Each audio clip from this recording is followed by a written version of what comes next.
Hi അസ്സലാമു അലൈക്കും. ഇതാണ് പൊട്ടുവെള്ളരി. ഇത് ജ്യൂസ് അടിച്ച് കഴിക്കാത്തവരായിട്ട് ആരെങ്കിലും ഉണ്ടോ? ഈ വേനൽക്കാലത്ത് നമ്മുടെ ശരീരത്തിന് തണുപ്പ് തരാനായിട്ട് ഏറ്റവും മികച്ച ഒന്നാണിത്. ദാഹം മാറ്റാനായിട്ട് മാത്രമല്ല, ദഹനത്തിനും ഇത് വളരെ നല്ലതാണ്.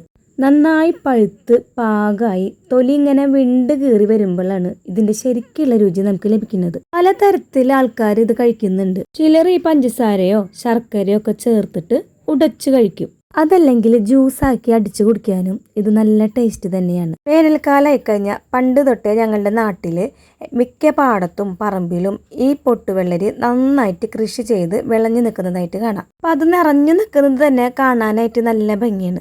അതേപോലെ തന്നെ റോഡ് സൈഡിൽ പൊട്ടുവെള്ളരി ആയിട്ടും ജ്യൂസായിട്ടും ഒക്കെ വിൽക്കാൻ വെച്ചിരിക്കുന്നത് കാണാം. എനിക്കിത് നാളികേരപ്പാലിലിട്ടിട്ട് ജ്യൂസ് അടിച്ച് കുടിക്കാനാണ് ഏറ്റവും ഇഷ്ടം. ഈ ജ്യൂസ് കുടിച്ചു കഴിഞ്ഞാൽ ശരിക്കും നമ്മുടെ മനസ്സിനും ശരീരത്തിനും വല്ലാത്തൊരു കുളിർമ കിട്ടുന്നത് പോലെ തോന്നും. ഈ ചൂട് സഹിക്കാൻ പറ്റാതെ തളർന്നിരിക്കുന്ന കണ്ണുകളൊക്കെ വിടർന്ന് വരുന്ന പോലെ നമുക്ക് തോന്നും. കഴിക്കാത്തവരുണ്ടെങ്കിൽ എന്തായാലും ഒന്ന് ട്രൈ ചെയ്ത് നോക്കണം കേട്ടോ. കൂട്ടത്തിലൊന്ന് സബ്സ്ക്രൈബ് ചെയ്ത് സപ്പോർട്ട് ചെയ്യണേ.